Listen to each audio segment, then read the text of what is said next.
Hi friends, very good evening. Hope your Tuesday is going very well. అయితే ఇప్పుడు నేను మాట్లాడబోయే topic ఏంటంటే school summer holidays త్వరలో మొదలు కాబోతుంది.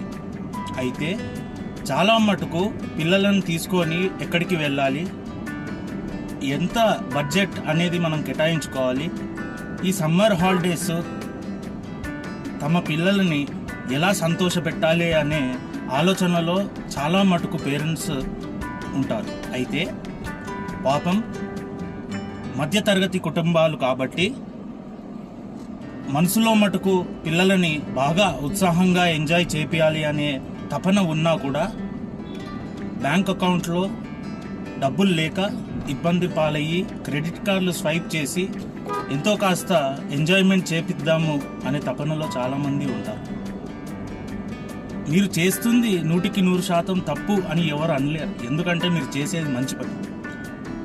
ఏ పేరెంట్స్ అయినా కూడా తమ పిల్లలని ఆనంద పెట్టాలి అనే భావనలో ఉంటే మటుకు అది ఖచ్చితంగా పిల్లల అదృష్టమే. ఇందులో మనము 2 విధాలుగా ఇది అర్థం చేసుకోవచ్చు. ఒకటి ఏంటంటే సమ్మర్ హాలిడేస్లో పిల్లలని ఎంజాయ్ చేపియాలి అంటే బాగా డబ్బు ఖర్చు పెడితేనే ఎంజాయ్ చేస్తారేమో అని అనుకోవడం కూడా తప్పే. ఫస్ట్ ఆఫ్ ఆల్ మనము మన పిల్లలని క్లియర్గా అడగడంలో తప్పు లేదు. మీరు ఎలా ఎంజాయ్ చేయాలనుకుంటున్నారు, సమ్మర్ హాలిడేస్లో మీకు ఎక్కడికి వెళ్తే మీరు హ్యాపీగా ఫీల్ అవుతారు అనే 2 ప్రశ్నలు వాళ్ళని అడగడంలో మనకు ఒక క్లారిటీ అనేది రావడం జరుగుతుంది. అయితే ఒకవేళ వాళ్ళు చెప్పిన ఆ ప్లేసెస్ ఏవైతే ఉన్నాయో అది హై బడ్జెట్లో ఉంటే కనీసం మనము same to same, for example కొందరు అంటారు పిల్లలు గోవా వెళ్దాం డాడీ, గోవా వెళ్దాం మమ్మీ అని అంటారు. ఒకవేళ మనం గోవాకి తీసుకొని వెళ్ళలేకపోతే వాళ్ళకి అక్కడ కావాల్సింది గోవా కాదు, వాళ్ళకి అక్కడ కావాల్సింది ఒక బీచ్, ఒక సీ, ఒక అట్మాస్ఫియర్. అయితే మనము సేమ్ టు సేమ్ ప్లేస్ లో బడ్జెట్లో ఎక్కడైనా వెళ్ళగలుగుతామా అనేది కూడా ఆలోచించి సర్వే చేయాలి, రీసెర్చ్ చేయాలి. There are many ways today where we can get information.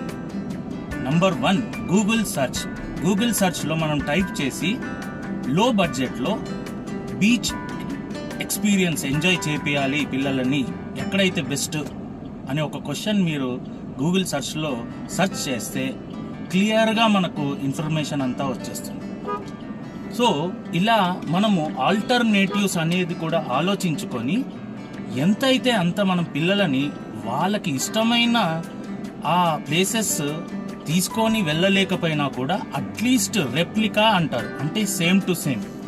So same to same ప్లేసెస్కి తీసుకువెళ్ళినా కూడా పాపం ఆ చిన్న హృదయాలు ఆనందపడిపోయి ఆహా ఎంత మంచి పేరెంట్స్కి మనం పుట్టామే అని అనుకోవడమే కాకుండా ఫ్యూచర్లో కూడా నా పేరెంట్స్ నన్ను చాలా బాగా చూసుకున్నారు, వాళ్ళని కూడా ఎంతైతే అంత నేను ఆనంద పెట్టాలి అనే ఛాన్సెస్ చాలా ఎక్కువగా ఉంటాయి. కాబట్టి ఎంతైతే అంత మనము వాళ్ళని ఎంజాయ్ చేపించడానికి ప్రయత్నించాలి. అయితే ఆ ఎంజాయ్మెంట్లో ఎక్కడ కూడా వ్యసనం అనేది కాకుండా వాళ్ళకి అలవాటు, వ్యసనం అంటే అలవాటు, అంటే అతి అలవాటు అనేది కూడా మంచిది కాదు. కాబట్టి సమ్మర్ హాలిడేస్ అనేది ఒక ఎంజాయ్మెంట్తో కూడిన హాలిడేస్ పిల్లలకు. కాబట్టి మనము ఎక్కువగా ఆలోచించకుండా ఎంతైతే అంత మనతో వీలైన బడ్జెట్లో వాళ్ళని హ్యాపీగా వాళ్ళని ఉంచడానికి మనం ప్రయత్నం చేద్దాం. ఈ సమ్మర్ హాలిడేస్ వాళ్ళకి ఇన్ని సంవత్సరాలలో వాళ్ళకు వచ్చిన సమ్మర్ హాలిడేస్ కంటే బెస్ట్ సమ్మర్ హాలిడే ఎక్స్పీరియన్స్గా తీర్చిదిద్దాలని ఆశిస్తూ ఇట్లు మీ శంకర్ నారాయణ.